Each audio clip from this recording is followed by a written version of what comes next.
There is definitely no rush. Under Article 79 of the Constitution of the Republic of Uganda, the role of Parliament primarily is to make laws. When the Supreme Court made a decision, there are also consequential orders or guidance that it made within that decision. So the Parliament of the Republic of Uganda is only fulfilling its constitutional obligation of making laws, in this case, in line with the Supreme Court decision that was passed recently. The law says the High Court of Uganda has got unlimited jurisdiction. And the Supreme Court made it very clear. What I see them trying to clutch onto, saying, well, the Supreme Court said, except in peculiar circumstances that are unavoidable. What are those peculiar circumstances? For any offense that is not provided for to be handled by civilian courts. Those are the peculiar circumstances that can be talked about. But if it is murder, if you're saying a military man has used his gun and killed people, that's murder. It's triable by the High Court. Take him to the High Court, not to the military courts. And that's why we find trouble with what our colleagues are trying to do. Also, these military courts do not meet the threshold of a fair trial before an independent and impartial court that's provided for in Article 28(1) and 126 of our country's constitution. These military courts, they do not guarantee that, because the trial is not fair. It's not impartial. The biggest winners from the ruling of the Supreme Court actually were soldiers, because many of them have for a long time been persecuted by the military courts. When you annoy your boss for whatever reason, he will send you to the court-martial, and you have no recourse anywhere, because for them they cannot even complain. At least we, the politicians, we can talk about our colleagues who are being held by the military court, the Machetes, the Asin Kalanzis, and so on. But no one even talks about the numerous military persons that have been tried and sentenced by the military court, and they are suffering because of persecution. And so we are saying, as we are pushing back against this, soldiers, you need to stand up and be counted, because this ruling of the Supreme Court was good for you as well. And that's why we are saying this should not just be a matter of the opposition. It should be a matter for all of us in the country, for us to be concerned. The resistance movement has been here for over 35 years. Nothing scares it.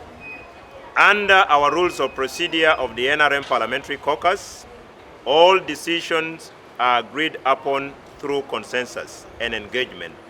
And when we have any subject matter, be it before Parliament or coming from Cabinet, we have always caucus under that principle of generating consensus, not once, not twice. You even recall in the recent past, we caucused more than 3 times on the government policy on rationalization. So as such, the NRM has never been scared. This country recalls that it is the NRM that has brought about stability, and nothing really scares the NRM. It is just part and parcel of implementing our own rules of procedure to generate consensus in case there are issues that would require consensus to be generated. We told you about the 100 million shilling saga. Of course, when we talked about this, you saw some people running quickly saying that is street talk. Those are rumors. Those opposition people, they want to make Parliament look bad.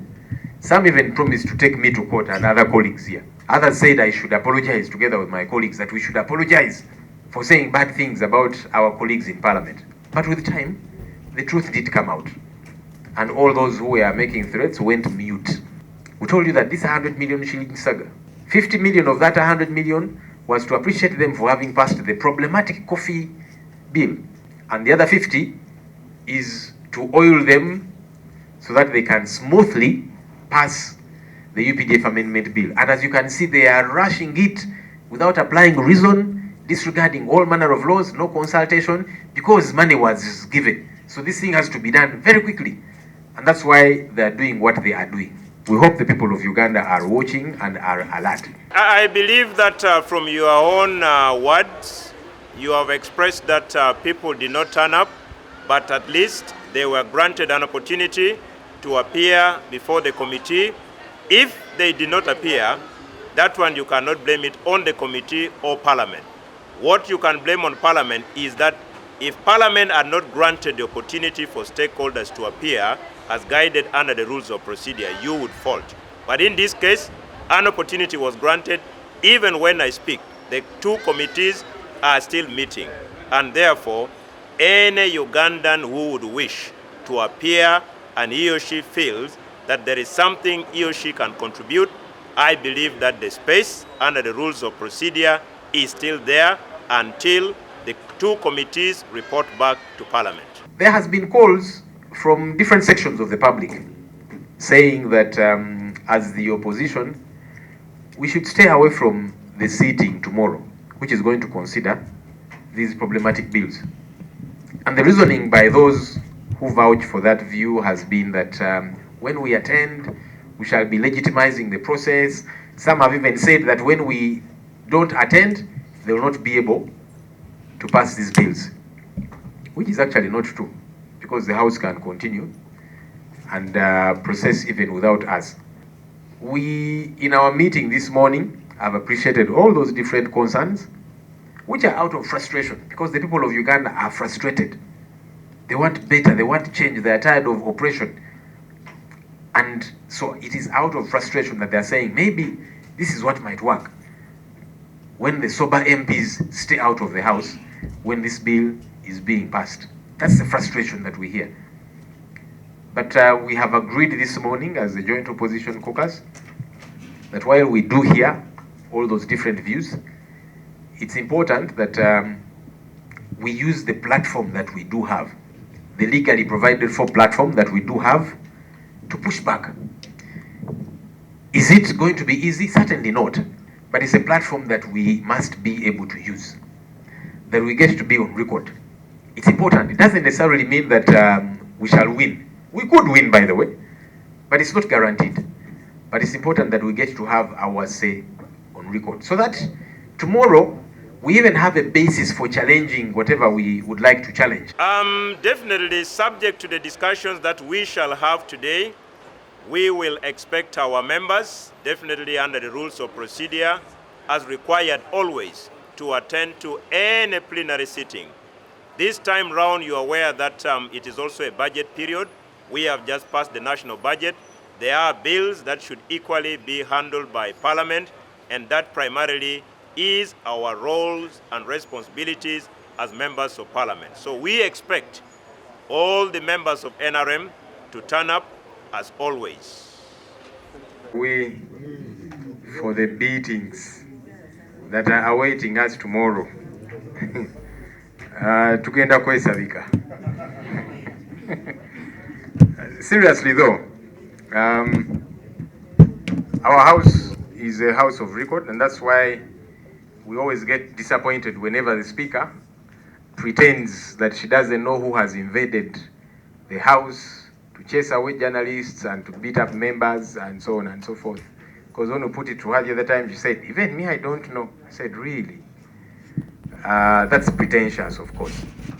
It's a house of debate, and so we are not going there to use manpower. We are going there tomorrow to use brain power. That's what we are going for, and that's why there's a dress code which is prescribed.